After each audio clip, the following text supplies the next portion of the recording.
Hey, hello, it's John. It's Heavy Things Lightly. Today, DJ Melki Prophet, who's actually a real DJ. I'm not sure he's a prophet. Today, he delves in prophecy. Well, the whole thing begins because watch this. I'm pressing.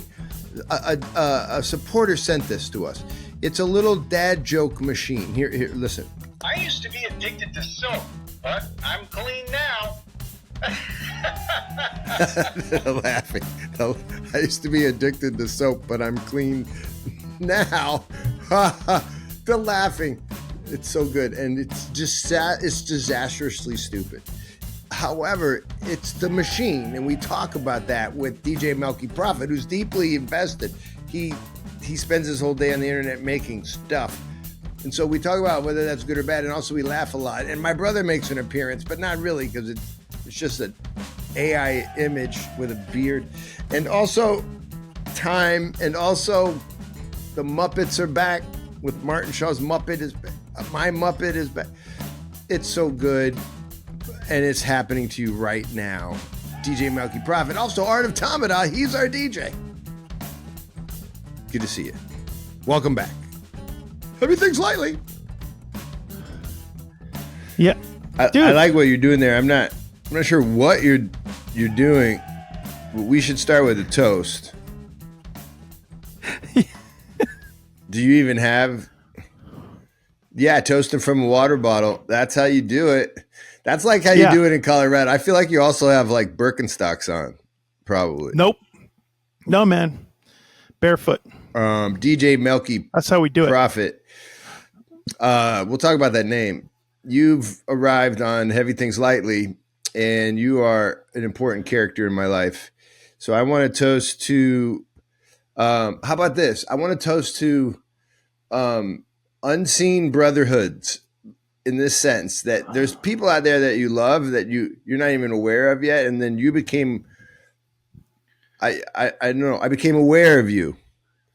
And then it mattered in my life. And so what I didn't know about you, though, was that you had an afro.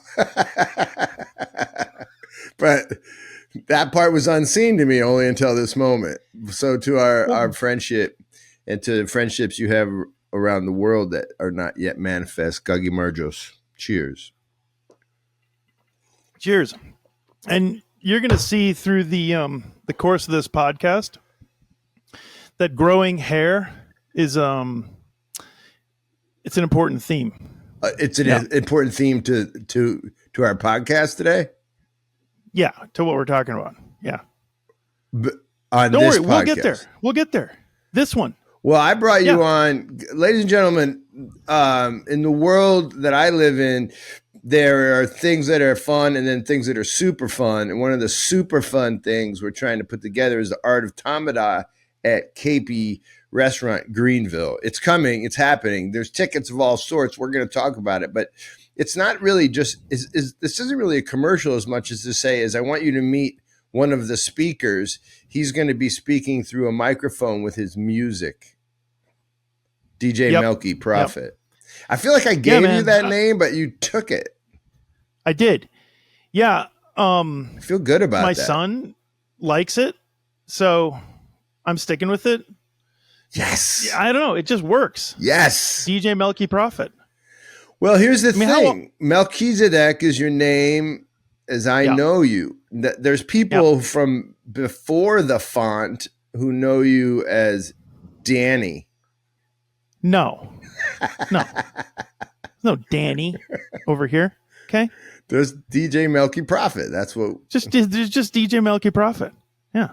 So that's it. So guys who are tuning in to learn about the old world and the new world, we can get there. But I do want to say I've got some really cool stuff coming up. Some solo pods where I'm going to dig into history and do some really cool stuff. One thing I want to do it about is on the notion of a DJ. Here's what I mean. As I think the DJ has always been in existence. In Georgia, they call him Tamada. In Mali, they call him the griot. There's a type of human that exists, and I think you're one of them. Yeah, thanks, man. I think a lot about that. Like as a DJ, I have the privilege to listen to music that maybe not a lot of people listen to, right? Like there's something kind of sacred about listening to other people's music, taking that, putting it into a set, and then presenting that before other people. It sounds weird. It's kind of nerdy, but it is an honor. It is an honor. I mean, look, do you expect people when you do your sets, what do you want to happen inside of them or with them? Well, it usually shows up in the hips. That's a real thing, right? Yeah. You want them to move. You want them to feel what you feel about the music, right? You want to share that moment because you've already kind of ingested that, and you just want other people to be like, "Yo, this is sick." As a DJ with a big giant afro that you have right now, and as somebody who's fun on the screen, I have a serious question for you. You ready? Yeah. Do you think a society or a culture, say, that is against dancing? I don't know, like the Footloose culture, where that cheesy movie. Do you think they wouldn't have DJs? So that would they also not have tamadas? Would they people who lead tables through? Would they also not have? Would they lack that person that we are calling like the attentive MC? Would they lack that person too? Well, my background, believe it or not, is Mennonite. So yes. I grew up with a grandpa who was like, don't smoke, don't drink, don't dance, don't hang out with people who do. And now look, one of my uncles had a great phrase. He was like, dancing is a vertical expression of a horizontal desire. Wait, can we use that? I want that. Can you put music to that? Music. Yeah, I'll make a remix. I'm making a bunch of vertical remixes. Desire for what is it? The vertical desire for a horizontal desire. Wait, a vertical? No, a vertical expression. That's it. Of a horizontal desire. Music. Yeah. The vertical expression of a horizontal desire. Like that. Like that. Something like that, yeah. So, we've come a long way. Or maybe we're just way more degenerate. I don't know the answer to your question, really. But wait a minute. Who said that again to you? My uncle. The Mennonite? Yeah, he was kind of post-Mennonite at that point. And I think he liked dancing, so it was kind of funny. Oh, so he was like a bad Mennonite. Well, they all become bad Mennonites at some point. I'm going to make I want to make like an alternative film called Bad Mennonite. Bad Mennonite. Doesn't that seem? I feel like it would be a good film. I got plenty of characters who can fill in roles. You think that would be an easy casting call? Like they'd be lined up. Yeah, I know people. Bad Mennonite. Yeah. A vertical expression of a horizontal desire. How are we here? Oh. Right. Hey, man, I want to thank you. I want to thank you for having me as a guest because you get lots of really good guests, right? Like people who they're good. Who are like smart. They're good at talking and being a guest. They have something to say. And then you invite me on. So I'm very thankful to be here today. Thank you for having me as a guest. And by the way, I have a special guest that we need to bring in here. Hey, yo.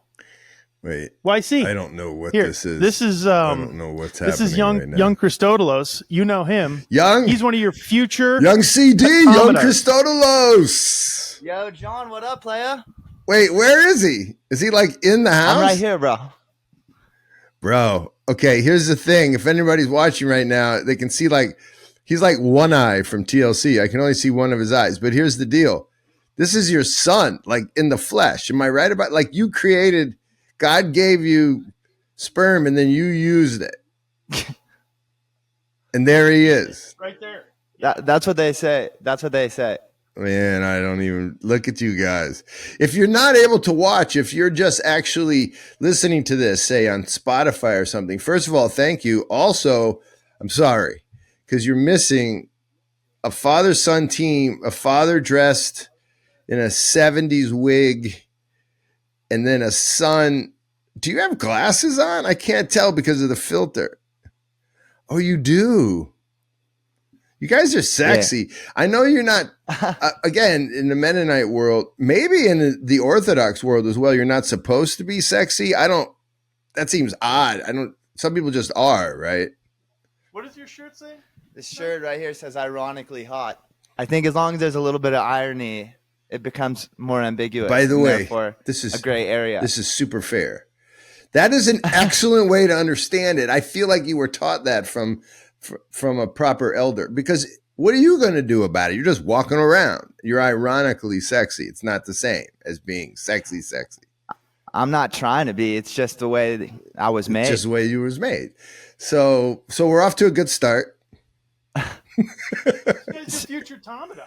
Yeah, man. This guy's joining your team. By the way, I'm stoked. Georgia in 2 weeks. Okay, so young Christodoulus, you're on your way to Georgia with this Tamada crew, learning the art, visiting the monasteries. You're going to do I think you're going on a pilgrimage to St. Gabriel's tomb, right? That we are. Yeah, man. So I was just in a parish out in Medford, Oregon, just 2 days ago, and they had an icon of St. Gabriel. Now, this is like some just white people from the West. How did they have that there? And then you start to realize, because it's all converging there in Georgia. You know, he has prophecies. St. Gabriel? St. Gabriel. Are you talking about the Holy Fool? The Holy Fool prophesied often that the East and the West would find their way back from all kinds of destructions by finding themselves in the center. And Georgia is the center, both geographically and in terms of its Christian heritage. It's a type of middle way in Orthodoxy. Constantly surrounded by enemies, but somehow always dying to itself. So St. Gabriel talks about these prophecies. And now you're going to go visit his relics. This makes me happy. Yeah, I mean, it's a noose of the world that is alive and well. And I know. I'm pretty adamant about the pilgrimage. It's especially for us young guys. I was talking to your boy Jonathan Jackson the other day, and he said to me, Christianity is a touch. And I really like that because It's true. So you got hooked up with Daniel Paternos, also at Tamada, and out there in Seattle doing work. And so there's about 10 of you going. Does that sound right? Yeah, the crew is 10 of us. Amazing. If people want to go sometime in the future, Daniel and I run trips where we take folks interested. Listen, you can just want to go to Georgia. That's fine. But we're trying to loop people into this tradition. You know one reason why? You want to hear a practical reason why, young Christodoulus? Let me know. Because in Seattle now we have this venture called Supra Dinner Society. At the restaurant we have KP Restaurant. And then all around the country I'm being invited to Tamada at these Supras. And you know what? There ain't enough Tamadas. Don't worry, dude. I'm taking the war call. I got you, John. Listen. If people are wondering what the heck, a Tamada is one who leads the table in the Georgian tradition called a Supra, and it's a type of agape feast detached from the Dionysian parts. And here's the thing, it's fun as heck, and it's a way to be together. But here's the thing, I got to ask you, young Christodoulus, do you think you could come and do one of our tables on the Art of Tamada weekend? We have like 11 tables all weekend. It's like a dance-a-thon, one of those 50s dance-a-thons, but it's like a Supra toasting-a-thon. John, are you asking me to come be the captain? I'm a little nervous because I wanted those tables. Because you look like. Have you ever seen Starsky and Hutch? Yeah, dude, you're Starsky. Word, I'm there. Do you think you could take it? Do you think the old people at the table they'd rep you, like they give you props? They would show you respect. I think so. Well, the funny thing about that, John, is I already assumed you'd be giving me a table, and I've already been selling tickets to that table, so I hope there is one. Guess what? Go learn the way of the Tamada, young Jedi. Dude. All right. Right now, That's the plan. right now, people are like, I thought I was going to tune in and hear from a prophet. No. DJ Melki Prophet. So, young Christodulus, give us one last word. Give us a word from the land of the young. Well, I guess I would take inspiration from my time with the fathers at Mount Athos. And if I could give a message, a word from the heart of the young, I'd say, keep it simple. Interesting. Love it. That's all. Well, keep it simple. I love it as your dad in a 70s Afro wig with a prayer rope on his hand. Nobody's ever done this podcast before, and no one ever will again. Yeah, I could learn to keep it simple. But what does it feel like your son giving you that kind of advice? Yeah, that's the beauty of being a parent, right? It circles back around. It does, right? You learn from the youth. Yeah. A lot of people are asking this question as they look at you through this filter next to your excellent turntable. Do you have a job? That's a question. Well, it's interesting you say that. So my day job, to the degree I have one, is digital marketing. Nice. Yeah. So you reach out to people, tell them about digital goods. Yeah, we sell stuff online. My partner, Brian, who you met, he and I are what's called affiliate marketers. We find a product. You're affiliated marketers, but not partners in, let's say, a New World sense. No. No, he has his own wife and kids. I see. And I have mine. He has wife and kids. You have a wife and kids. Got it. Yeah. A lot of people were probably looking for that clarification, just letting you know. Yeah.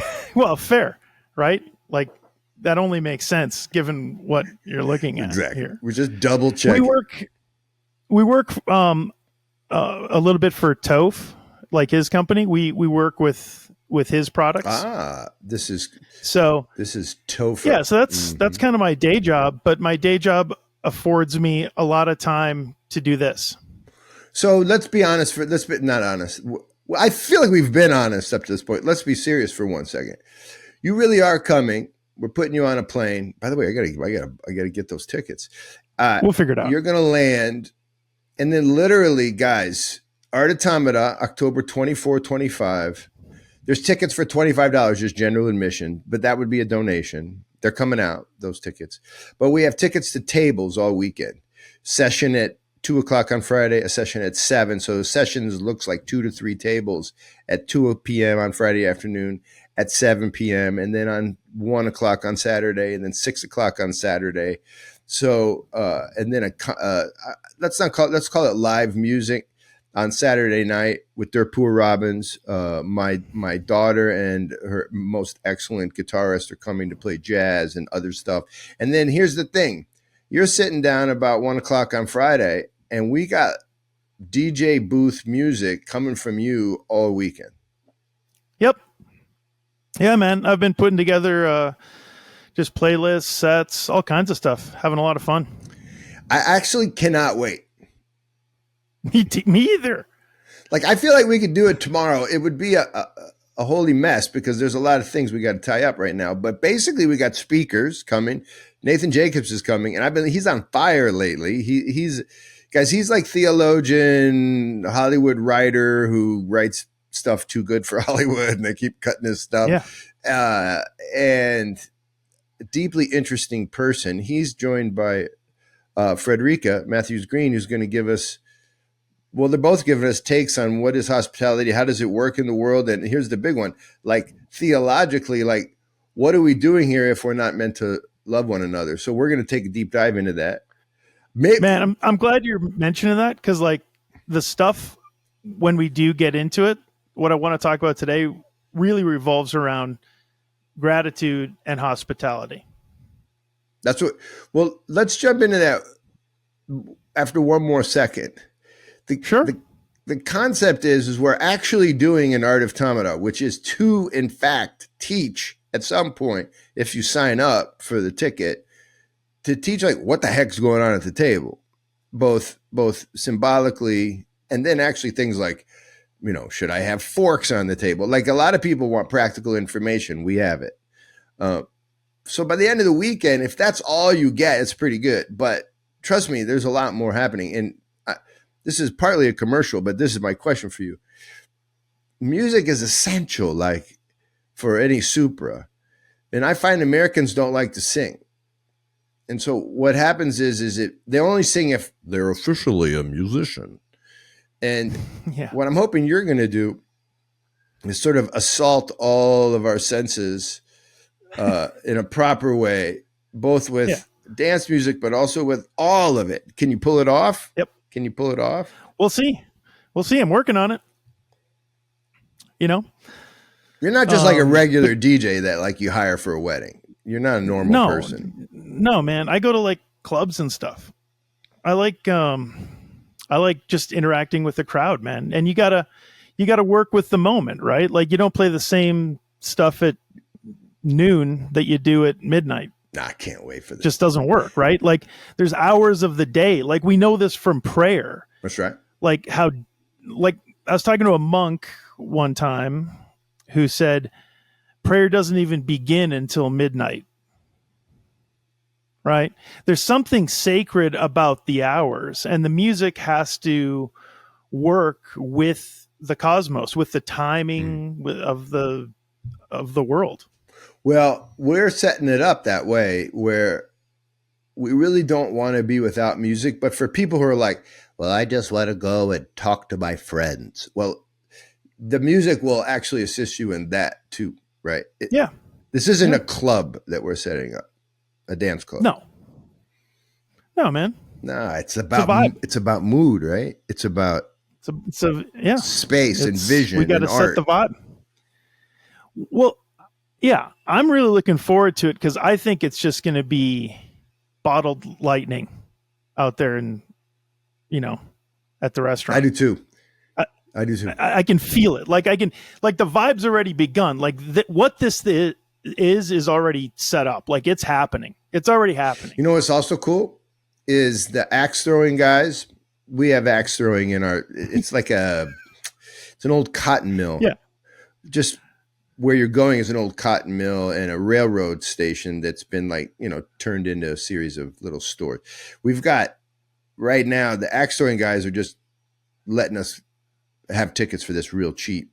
So part of what you get when you come on the VIP ticket is some axe throwing. So you can go throw some axes. That's like an aggression there that you can get out. But we're working on pottery. We're working on 13 Stripes who's going to maybe have their beer out there with us. We're going to have an outside bar. It's just a great potential weekend, and you're coming. So, dude, the people coming, right? Like it's all about the people that are coming, and it's already a win. Do you think you can DJ to a unique crowd of people who like the restaurant? Because right now in Greenville, people love the restaurant. I'm just talking about people. I'm not talking about people watching this podcast. People watching this podcast are weird.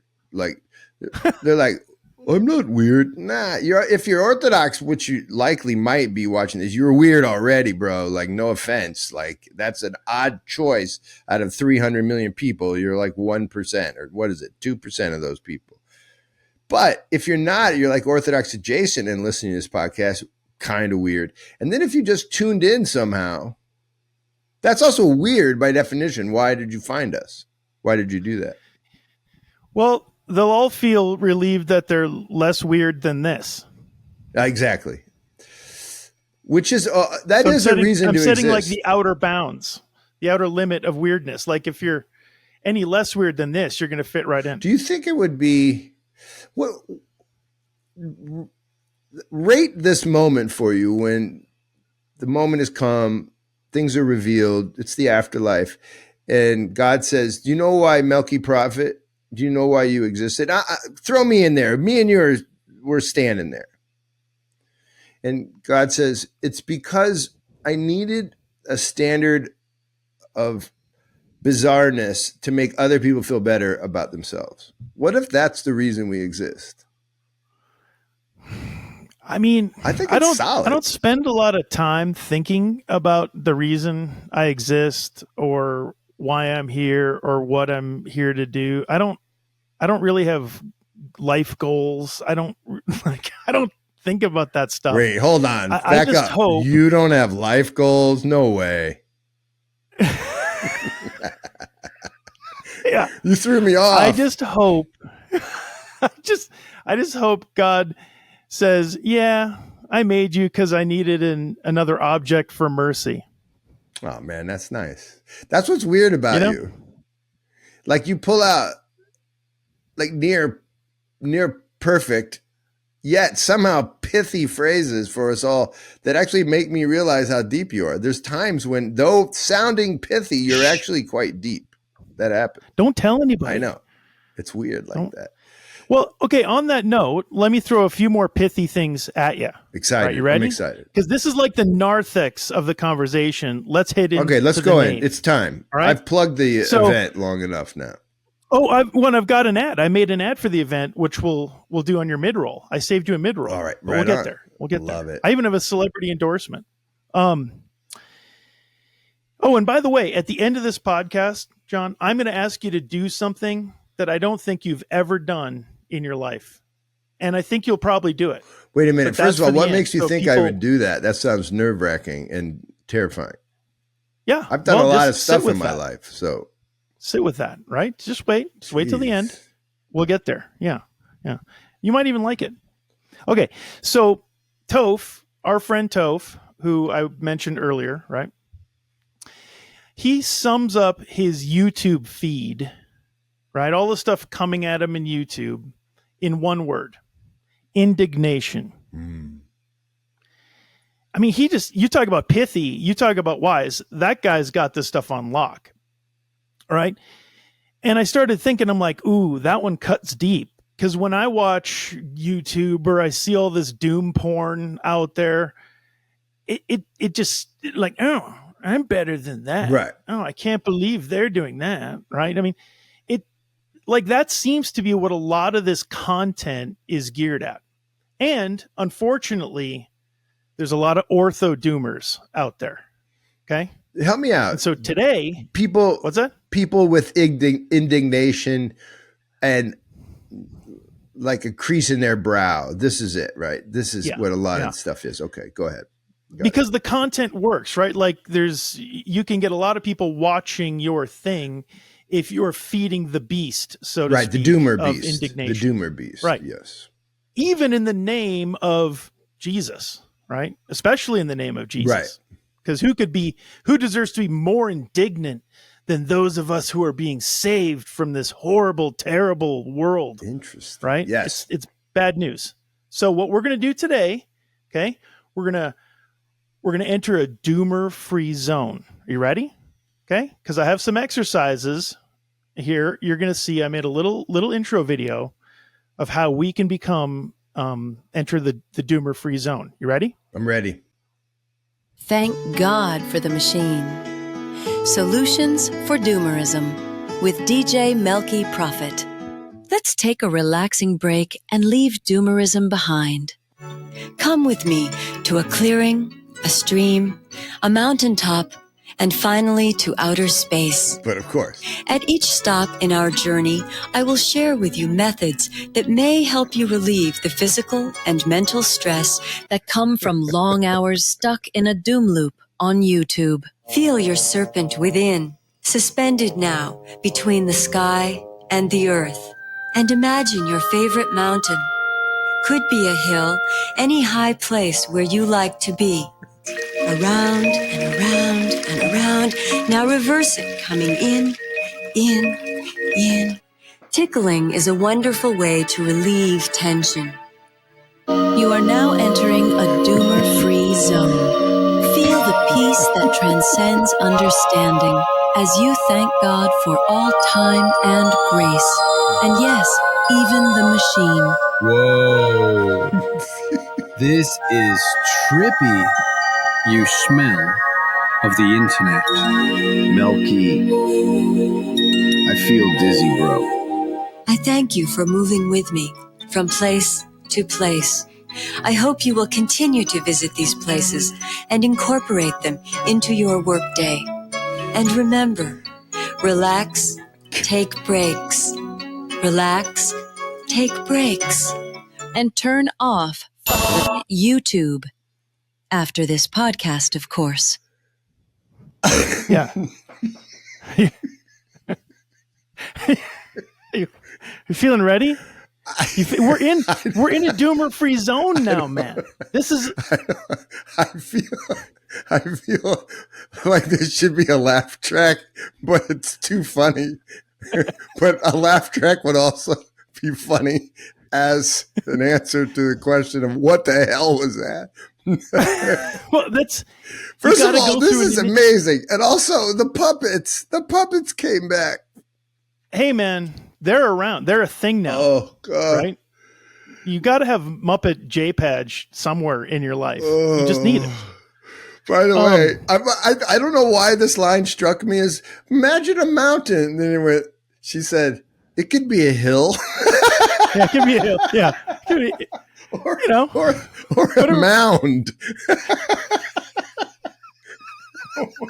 You were like, let's go to the high thing. Or maybe you're not capable. Yeah. Oh, my gosh. You just got to go to the heights. Who's the actress? Where does this person come from? Do we really need to go there? No, I just want to make sure that everything's on the up. She wasn't like abducted or anything. She's from the interwebs. She's from deep in the interwebs, like before the interwebs. Like that comes from old VHS found footage. I'm going to make, can we go out to that when we're done? Can that be our outro, Andrew? Sure. Andrew's my editor. Go there again. We'll make him do it. But we have more to cover, right? There's more. Yes. Where that came from. Let's keep going. What I want to say is there's a quote from the Saints. Can I just say one thing? I know none of this was happening. I did not know this was happening. Yeah, I know. Thought we were My favorite thing is to ambush you on your own podcast and let you do what you do best. All right, I interrupted. You were quoting the Saints. Yeah, they say gratitude keeps the heart from turning to stone. Right? And so the opposite of doomerism is thankfulness. And that's why I titled this, Thank God for the Machine. So recently, because my son works for a filmmaker, and he got a special permission to go film up at NIST in Boulder. And NIST is the National Institute of Standards and Technology. I have some issues with those people. Maybe we can talk about that, but go ahead. Oh, great. Well, because I met the head of NIST, Time Lord himself. So I was there, and we got to tour the facility, and I saw the cesium atomic clock that keeps time for the whole world. Thank goodness. This thing is the heartbeat of the modern world. Yeah. Like I was right there watching the heart, the actual atom flash in 1 second increments. What? I saw the heart of the world, man. It's like you saw the heartbeat of Babylon. Are you safe? I see. Yeah, you're playing right into my hands. I know. I want to see what happens next. This. Yeah. Okay. So that thing is accurate to 5 billion cycles per second. That's the kind of precision it keeps. I was wondering about how accurate it was, and now I know. Yeah. Yeah. Traffic lights work on off this thing. All of the electrical components everywhere at like 60 hertz and whatever function based on this heartbeat, this clock. The heartbeat clock Nephilim thing. Yeah, like it runs the world. If that thing shut down, you'd have to have a different way to tell time. Incredible. Yeah, it's wild, man, and it's right there. I mean, there's a few other ones. Where is it? I feel like Boulder. Where is it? What is Boulder, it? Colorado. Like in Colorado Springs? Where is it? No, Boulder. It's by the university, right? So they have a lot of university kids come through. But of course, it's in Boulder. But it's a highly secure facility. Like we had to get security clearance months back, all kinds of stuff. But I bet you can still deal weed there somehow because it's Boulder. Yeah. That might put you on a different timeline. Right. But, that's probably why it's there, is to keep everybody functioning. Right. Despite their choices. So it was a fascinating conversation with Time Lord. But one of the things he recognized is he's part of this lineage of people throughout history who have kept time, right? And so you go back, it used to be the church bells that would keep the time of the day. And I was talking to our good friend Jeremy Firth about this because he's kind of a time nerd. Jeremy's he loves the this man. stuff. Jeremy loves this stuff. I know. I keep telling him he's got to come out in October. So Jeremy, again, come out in October. It's going to be epic. But what he was mentioning to me is we didn't even track minutes. We didn't subdivide time into minutes until the 1600s. Incredible. Think about that. We had no use for it. We had no use for minutes. I was just thinking how I have no use for that thing you're calling the heartbeat of modernity. But you do, because we couldn't be on this podcast without it. So again, thank God for the machine. Did NIST use that thing to time how fast Building 7 fell? Because they apparently didn't use that timer because they said Building 7, nothing to see here. Just want you to know. They should have used that on Building 7. Then they would have seen that it collapsed in a way that probably wasn't possible just on its own. But they apparently didn't use the all-seeing time eye thing, apparently, for that. I got my all-seeing eye back there. See? It's right back there. Yeah. Again, you're making a lot of people nervous on this podcast. Keep going. I want to hear. Good. Time Lord. Okay. Interesting. So I guess what I came away with there was, I asked him, I said, what technology requires the most precise timing? Do you know what it is? Like if you were going to guess, what technology requires the most precision? Which technology requires the most precision? Leave a comment if you know. Leave a comment. False flag technologies? Well, no, those don't require much precision. In fact, the people who do those are barely concealing the false flag anymore. Like they're too lazy to even bother trying to lie to us in any seductive kind of way. All right, sorry. I'm just taking a guess. No. GPS, Global Positioning Systems. I see. So GPS, this is essential to the life of GPS. It's essential to the life of the modern world, but GPS requires the most precision.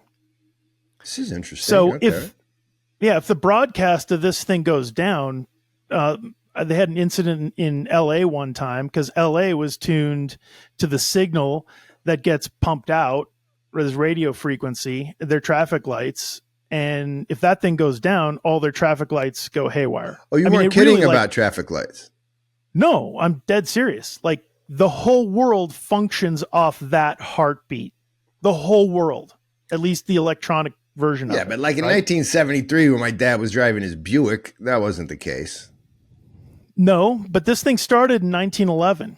Like they've been at this a while. The heartbeat of Babylon thing?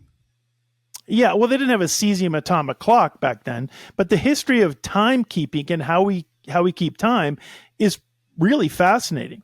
Don't you feel this is the part of the podcast where someone should come on and go 1913 and then somehow tie in the Federal Reserve to this thing? Shouldn't I'm actually glad. I think this is the part of the podcast where I tie the hair piece back into the loop we were talking about. I've devised our own timer for this podcast so that we know when maybe our time should be up. All right, you ready? So nice. This is the clock right here.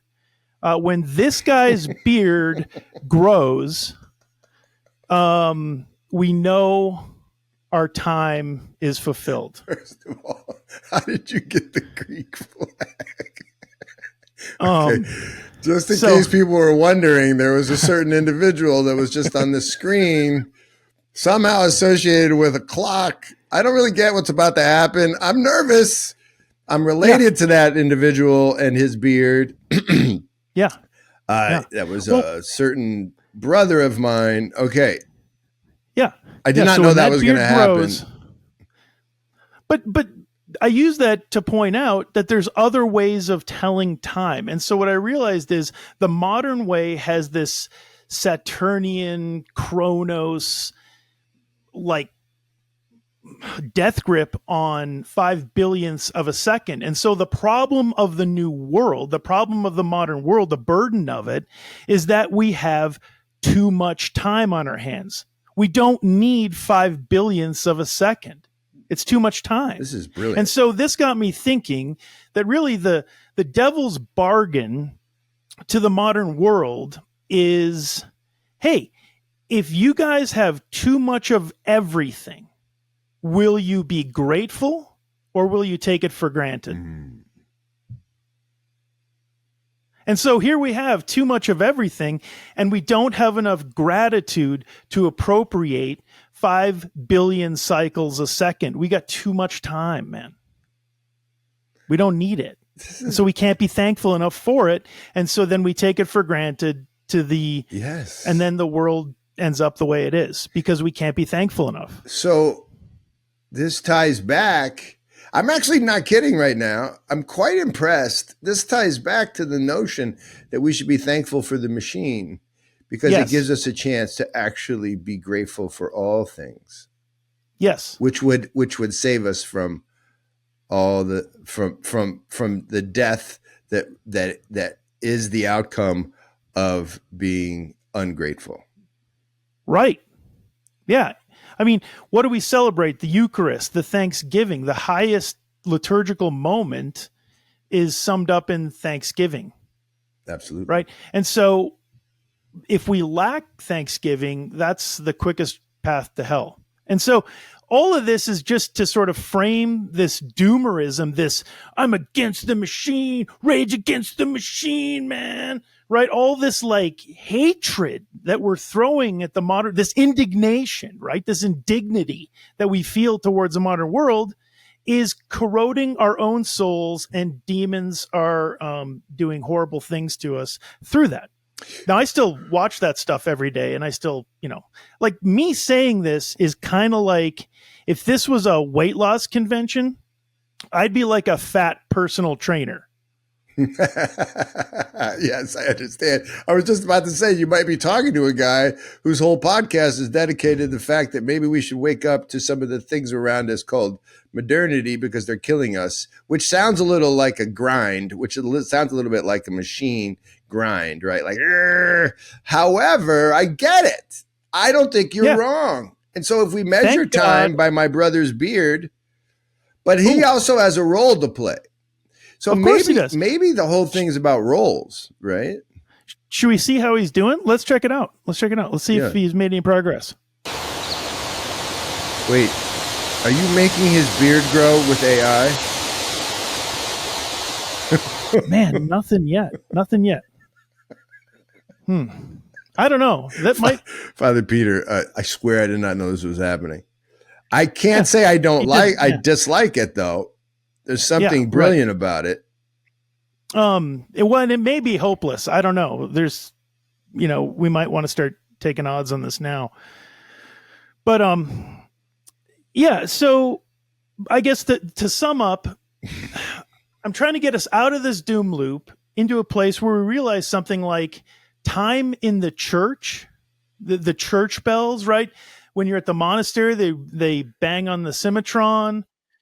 When you're in the liturgy, we ring the bells. When we ring the bells, it's literally this notification that heaven has now come to earth. We are now in the heavenly realms, right? We're outside of Chronos. We're in Kairos, right? A totally different version of time. And you've probably seen this in your travels where, like Jeremy was telling me a story of a missionary who showed up at a church 10 a.m. or whatever. And he's like, hey, where is everybody? What? And they're like, well, they'll come. Yeah, but how come nobody's here? It's 10 a.m., right? He's like, well, they'll show up when the dew melts from the grass. It's a different way to tell time. And so we in the church, we have a whole different way to tell time. Right. We are not subject to the ruthlessness of Chronos. We participate with it, right? We have to navigate it. It's a part of our life, but we're not subject to it in the same way the world is. And so let's live like it, right? Like, thank God for the machine. It does its thing, but we have our own way of telling time, right? I'm in this world. You're in this world. We're not of this world.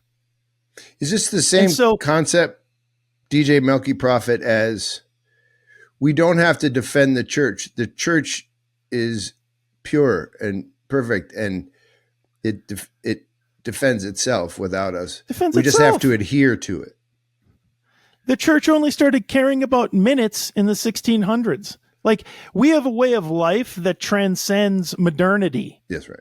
Like, it was here long before that. It'll be here long after whatever this is.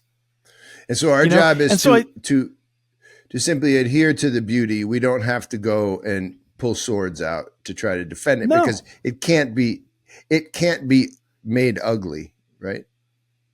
We are ugly. We might be a mess. And so maybe some of the Doomerism is correct, but probably in the end we should focus on ourselves. Is that something like what you're saying? Well, we're getting there. I would say, like, as an artist, to other artists who are trying to create in this moment, I would say it's relatively easy to predict the future, right? To look at the patterns that are out there in this doom loop and write a dystopian world, right? Or to create dystopian fiction. What I'm working on, what I think is difficult, is how do you imagine the world after this one? How do you create an afterworld, right? A world that is on a path to genuine healing, a world on a path where people are actually like of a higher consciousness, a higher vibration, right? Like they're doing a good thing. A world where the old gods have to learn new tricks because the old stuff doesn't work on humans the same way anymore. Their power is greatly reduced. So as an artist, I'm more thinking, how do we imagine the world after this one? Because that world's coming. What do you mean? This world is imploding on itself. The world after this one, as in the material falling. In other words, you're not talking about heaven. You're not talking about that which is God's, place. No, I'm not talking about the final eschaton. You're talking about what happens generationally next, in terms of the next generation. When you say the world, right? That's right. And I think, if anything, it's just, training my imagination on what would a better world actually look like? How would it function? What would work be like in that kind of world? But let me do some Heers family stuff on you. Both I agree with this, and I'm sure my brother would too, and my sister too. We'll throw her in there. Elizabeth. Cool. Yeah, you're using vocabulary that's not apt. It's worldly, like who really cares about what you're talking about right now? Like, it seems like a waste of time to try to envision a better world. It's like, are you going to sing Kumbaya in a second too? Like, what are you doing? I don't understand. No, that's not really the point. I think the better world might be the one where you show up to church when the dew melts off the grass. The better world might be one where, kind of like how the Aleuts with what's his name, Saint Herman of Alaska. Yeah, like the Aleuts would when they would go out hunting, they perceived that the deer or the elk or whatever was offering itself to them. So it's actually a way to bring the best ancient wisdom forward. It's a way to reimagine the very hard ancient wisdom. Like, I'm not talking about Kumbaya. I'm talking about let's reclaim some of the best ethos that humans have always lived with and imagine it in a world after this one totally destroys. I have a question for you. Are you describing what I've been trying to describe on the pod lightly? The aspect of existence where peace is the active ingredient. In other words, you don't sound anxious, scared, nervous. You sound like someone at peace. Is that what you're trying to describe? Because I happen to think so. that is essential in a world that's filled with darkness. And I would say this about people who see the darkness. They're right to scream out loud sometimes, because that is also a portion of the peace. In other words, we need to be warned about the dangerous things, because without that, we can't actually see reality and actually be at peace. In other words, we need the full picture. That's what I would say. Yeah, to but you, I think we've DJ had Melki enough Prophet. doomerism, right?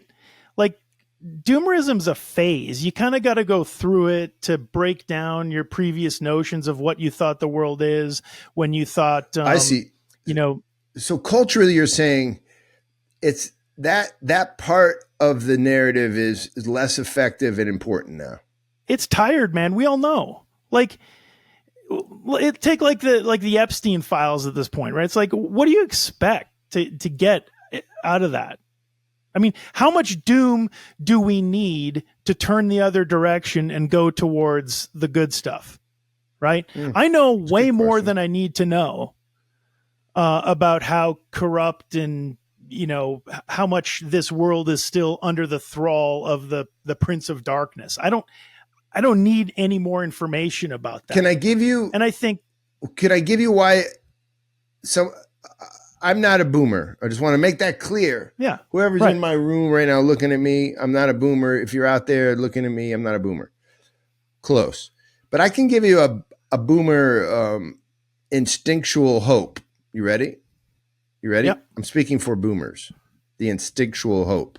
Here's the hope. Hey, that thing that I remember from my childhood called America, it sure was good. And wow, these Epstein files, they sure are bad. If only everybody could just know how they got there and what the problem is, then we can all return to what was sure was good. And I just feel like if we know more, we can explain, and everyone will be at peace, and we can go back to what we were. That's kind of why they kind of believe that if the truth comes out, everything will be better. What's so bad about that? Well, I think the truth is that it's been that way.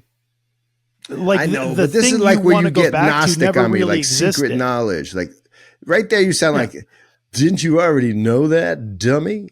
And I think a lot of people didn't know that, actually. I think the difference is there's people who hope this system can be saved as it is. Yes. And we can go back to, I don't believe that in any way, shape, or form. I think we're cooked. Now, I might argue this, and you can fight me back, DJ Melki Prophet. I'm with you, but that might make you the biggest doomer of all. No, I'm post-doomer. I've gone through the doomer womb, and I've been birthed into a post-doomer existence. I have no hope for the system. I have hope in Christ. I have hope. I mean, I can go to church. Like, everything I'm saying in terms of hope has to be couched in the reality of, I don't know how this works outside the church. Yes. Right. I don't think this works without grace. I don't think this works without, what we've been given ultimately in the church. Like, that's where the solutions come from. So if you've got some other way to get there, hey, God bless you. But I don't know it. This is what I know. This is fascinating, DJ Melki Prophet, because I think my reaction is exactly right. Is that once you wake up to the notion of a church, of actually a Christic reality that you can participate in right now, that's been handed down and it exists and it's real. Once you do that, all the conversations are possible. You don't have to stay in Doomer Town anymore. You don't have to, and you're right about that. That's really interesting. And so is that why you have a wig on right now? Is it, I mean that honestly, it feels like what you're saying is something like, calm down, y'all. Be at peace. I don't even know why I have a wig on right now. I really don't. I don't. I couldn't tell you. Which is, it's disturbing, but I like it somehow. It's fun, right? You got to pass the time somehow. And our time is not world time. You know, right? It's a philosopher, not a few, would say that is the nihilistic instinct in you, is to simply destroy. And you're destroying convention by looking the way. By the way, again, if you're listening to this, you're gonna want to somehow, I don't know, climb your way up the the non-mountain, find your computer and scratch out the YouTube feed, and you will witness what. Is that the clock? Is the squares that are emanating from your face? Is that the clock? Is that a reference to like time? I don't know, man. I just like it. Again, another very narcissistic response from you, nihilistic in a lot of, I don't know. I just like it. It's a vibe, right? Like it's just. It just is. I like how this all comes together. Man, you're a man after my own heart. I'm trying to argue from Doomer Town, but I struggle with Doomer Town. We got to thank God for the machine, man. Like one thing I've found talking to Time Lord, we asked him, "What do you think about the Time relation?" Lord. At NIST, yeah, NIST. This guy runs the whole thing. By the way, he's like the head. I want to hear what you asked him. Here's my question for him. Where did you put all the money you took from the CIA in order to create that report that allowed Building 7 to actually fall in some kind of actually a way that's explicable? Because it wasn't. And where did the money go? All right. I want to hear your answer. Go ahead. I want to hear I want to hear what you asked. If we'd have done this 2 weeks ago, I would have asked him that. I definitely would have asked him that. Is it the same NIST guy from 2007? Probably. It's like a skinny little guy. I don't know. I mean, when you see the movie come out that we were filming for, you can decide. All right, he'll be on there. You interviewed him? Yeah, we interviewed him. He signed a release? Yeah, he went full interview with us. That's because he knows he's safe. But one of the things we asked him was, what do you think about the relationship between time and God? Right? And he in my opinion, humbly said, I can't speak to that. That's beyond my purview. That's beyond my expertise. Like I don't have anything more to say about that than anybody else would. Right?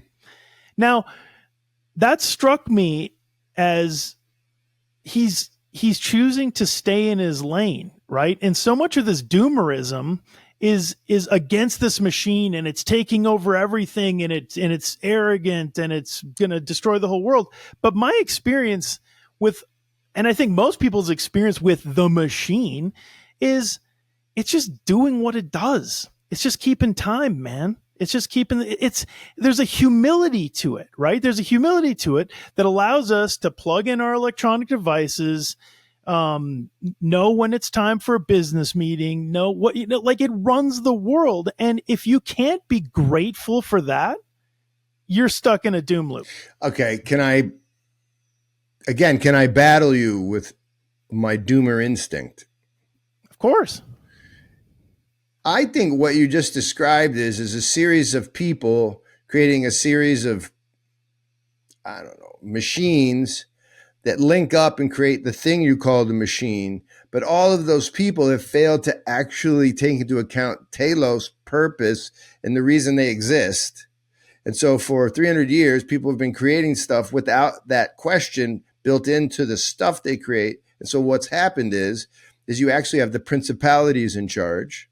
In other words, there were plenty of entities that understood perfectly well what would happen from a bunch of empty creations, and they're using those creations in a way that's very dangerous and scary. And here's the thing. It does matter that that machine exists, and it does help us understand the dangers of reality that we're surrounded by, because those things are actually of the demons. You get to say that, you know.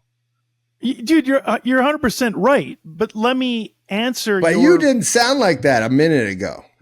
Well, because it's a both and situation, all right? Right? Go for it. What I've already established is we are not of this world. We're just in it. Just like you have hosted me today as a guest on your podcast, we are guests in this world. We're here for a very short time. Our telos is to pursue our own salvation, to be birthed from this life into the next, into a glorious heavenly existence with Christ, with all the saints and the angels. That's what we're here for. We know our telos. And so if you want to be thankful for the machine or treat it appropriately or transcend it in any way, you have to act like a guest. And if I'm a guest, I don't walk into your house and complain about your drapes. I don't go to your bathroom and complain about the ply. The on world your is toilet the paper. devil's. And so be aware. What do you expect? What do you expect the machine to do? It's doing exactly what it's built to do, run by people who are, to lesser or greater degrees, beholden to elemental spirits or full-blown demons. Okay, so what do you do, DJ Melki Prophet, with this retort? A retort. I don't often use that word, retort. I get the other R word a lot.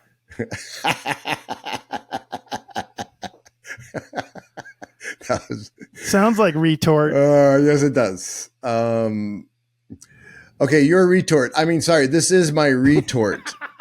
Here it is. Yeah, that's why probably you should do a lot more unplugging and stop hanging out with all those machines that you love and that are emanating squares out of your face right now. And you should move to a mountain and buy some tuna and build a basement where you're safe. What do you say to that retort?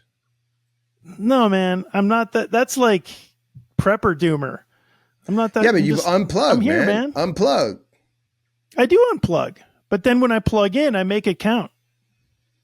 You participate in a way. So you're a little, this is sort of like Orthodox Robin Hoodism. You're in order that you might steal what you need for the out, for the others. Sure. I have to admit that makes sense to me. We just use it. I mean, dude, we're on a podcast right now. We're using it, right? Like we're doing this. Hopefully somebody out there will be blessed by something we're saying. That's not right? untrue. And I mean, it's just the nature of the beast. So thank God for the machine that we can do this. May it be blessed. Is this the biblical wise as serpent? Christ is saying, like, look, know where you are, man. Sorry. Yeah. Be aware. Yeah, there's wisdom. Like, I mean, you've got to be. It's like anything, you know. You've got to use what you can use and throw away the rest. Can you guys? I see the church. Oh, sorry. Go ahead. I interrupted you. No, I was going to say. Can you guys see? Listening to DJ Melki Prophet, can you see why he is our DJ at the Art of Tamada? You can get it, right? Like. You totally get what's about to happen. In other words, this isn't going to be some guy going, and next up from Elvis Presley. There's going to be a lot happening sort of deep down as you mix these tunes for us. It's a vibe. We're going to share that moment, right? And I'm just part of that and just trying to give people kind of a sonic border by which to elevate the entire experience. And sometimes that's more prominent and sometimes it's more in the background. It just depends on the moment. Do you ever feel like you want to patent the phrase sonic border? That was really good. A sonic Thanks, man. Border. Yeah. We'll chalk that up to one of my pithy things. Well, it's Melki's book of pithy statements. like I said, though, they're paradoxical pithiness.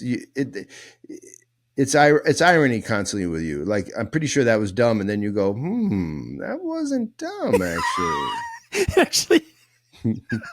Actually, No. I feel like It maybe might- that's our secret togetherness elixir that we have. We are dumb mostly, like that. Like I said, I get the R word a lot. Right, you're retorted, and I'm retorted. I'm retorted. Yeah. It's a fit, man. It's perfect.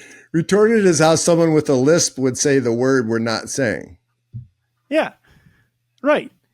Okay, so Now I made fun of people with lisps while also using the word retorted.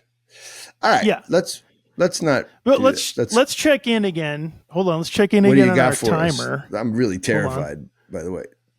Oh, that's not your brother. No. That's Paul Kingsnorth cutting the grass. That is Paul Kingsnorth cutting his grass. Yeah. Wow, that's amazing. He even With a scythe. even cuts the With a grass like the Grim Reaper. He has a scythe. How do we say that word? Scythe? Scythe. Yeah. Is Look at that really Paul? It is Paul. That's him. Yeah. Yeah. Look at that form.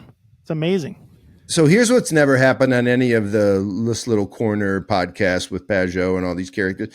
Paul Kingsnorth cutting grass with a scythe. That's never happened. There it is. That's not. There it is. This is why people tune in to Heavy Things Lightly, because that's Paul Kingsnorth. I mean, there is definitely a Doomer reference there with that scythe. that is It actually. does suit him. I'm you know? seeing a million things to talk about here. One is the author of the bestest book on the machine is Against the appearing machine. as a machine at this moment on this Yeah. video. Yep. Cutting the grass, man. Mowing the lawn. Mowing the lawn. Do you want to illumine us on? Did I just do the illumination right there? You did the, yeah. Anything I'm going to add is just going to be retorted. So the irony there is we can't really escape the machine, even when we write perfectly about it. Because, like my brother, I will fight you if you come from my brother and Paul Kingsnorth. Then we're fighting. No, I'm a lover, not a fighter. Right? That's my whole point. My whole point is, instead of being like, if you really want to be serious about transcending the doom loop, right? This back and forth with the machine, this old world, new world tension thing, which sells. Don't get me wrong. Like, you can get clicks with that. But if you're serious about transcending it, then I think you need to do what my own Yarenda has quoted many times, and he probably gets it from someone else. But he says, be holy. Yeah. And if you can't be holy, be kind. I mean, look, do you think St. Porphyrios cared about time when he was teleporting to Essex to have meetings at night and prayers at night with St. Sophrony in the chapel? Right? So you're giving What's us time to them? What's time to holy people? this is brilliant. It's actually really nice what you just said. Is your hope as an artist, a master of music, is to give us a pass to actually maybe brush shoulders with all types of people and be at peace in the brushing of shoulders? Yeah, I'm with you, man. Yeah, I hope so. I'm with you. Now we got to get you on with a certain Father Peter and others. Boy. And I say we have like 5 people. I say we sit around a table and film it. Yeah, yeah, your brother is interesting, right? It's probably not the time to get into it here. No, I don't want to get into it. That would be a separate conversation. I just want to say this again, which I always say, and I'm just going to say it again. I was just traveling again. I told you I was in Medford. Before that, I was in Portland. Then I was in another place because I'm trying to raise money. Feel free to join us, by the way, as a monthly donor. Also, Art Automata, if you become a monthly donor, you get a VIP ticket. I should say that. Yeah. So go do that. Like, you can see it on our website. If you, I want to join Art of Automata for $25 a month or $50 a month, then I also get a VIP ticket with that donation. This, by the way, might be the perfect time. Do you want me to play the ad for the Supra? Play it, and then I'll make my statement about a beloved relation of mine. Go. Okay, great. Well, let's look at this Supra ad. Like I said, I have a celebrity endorsement. Ready to go on this. It was hard to find, but I got it. I'm excited.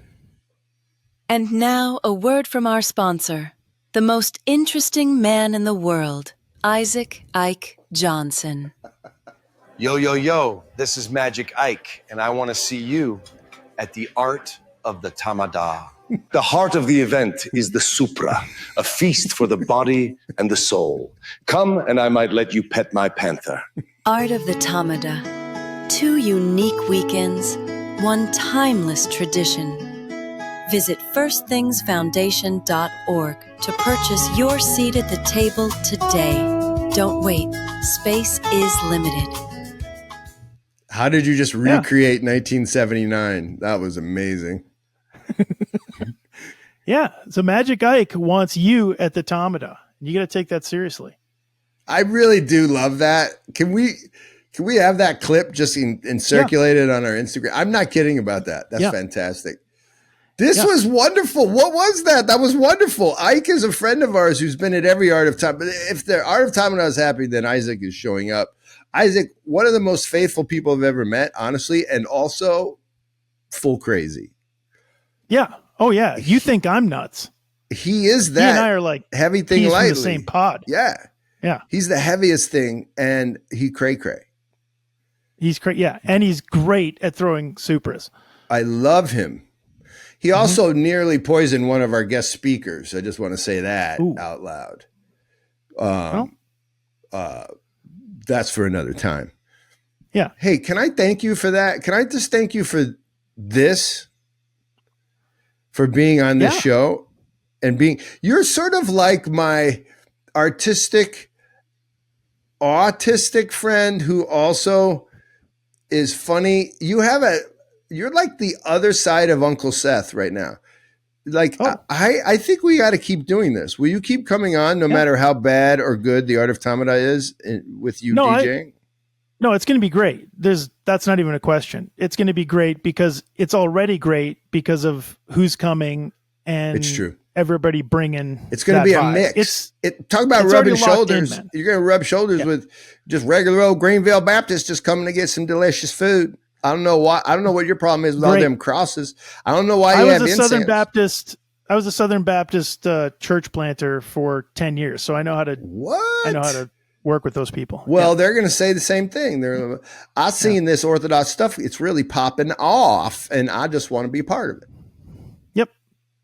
Yeah, man. No, I am very thankful to be here. I'm thankful that you've invited me on. Like I said, you could have any guest, like somebody who actually knows what they're talking about, somebody who is less retorted, but you chose me. And so thank you.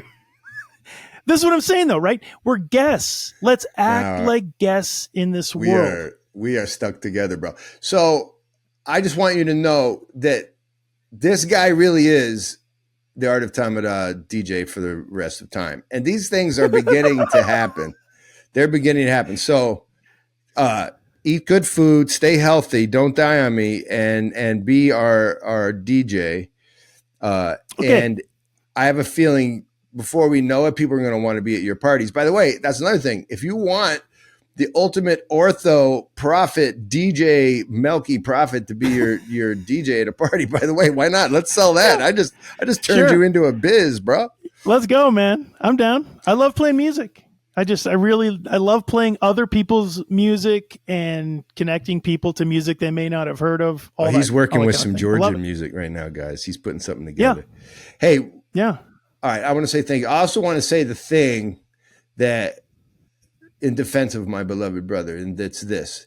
Every time I travel, which is a lot, too often, including in foreign countries, there's not someone in the parish at the point when I'm standing there that doesn't say, hey, aren't you Father Peter? And then the next statement is always the same. Yeah, that's how I found the church. Okay. Yep, me too. By the way, That's a pretty good defense when you're laying before God in your deathbed. So that's beautiful with those. I really got no problems after that. I don't get why people have this, why they go.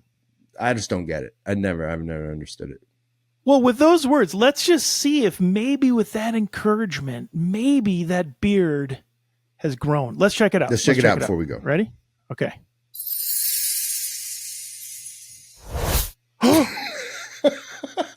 It did. It grew. So time has, in fact, so it's finished. It's over. Yeah, well, except one last thing that I'm going to end. leave with you is I promised I would ask you to do something you may never have done before, and then we're done. Ready? I propose a toast for Techne. Can you do it? You want me right now to toast to Techne? A toast to Techne. I want you to thank God for the machine with a toast to Techne. You don't have to. You can wait. Why would I not do that? It's a challenge because it's put to you, but automatas, this is like an aloe verde. You just gave me aloe verde. You ready? Don't drink until I make the toast. Oh yeah, sorry. Yeah. To Techne. I was naked and you clothed me. I was hungry and you fed me. In both cases, somebody had to create something in order to save me from my suffering. And that somebody was God through his human creation called human beings that created the fork on which to feed me and the clothes and the weaving machine on which to clothe me. So it can't be all bad to giving thanks to even those parts of the machine that give us life. Gagi Marjos. Gagi Marjos. Gagi Marjos. All right, bro. Until we meet again, which will be soon. I know I've got some more stuff to give you for the big gig. Guys, DJ Melki Prophet, we love you, man. This was, as always with you, surprisingly good.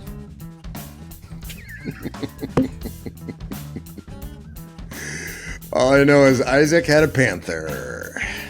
He'll let you pet his panther if you come.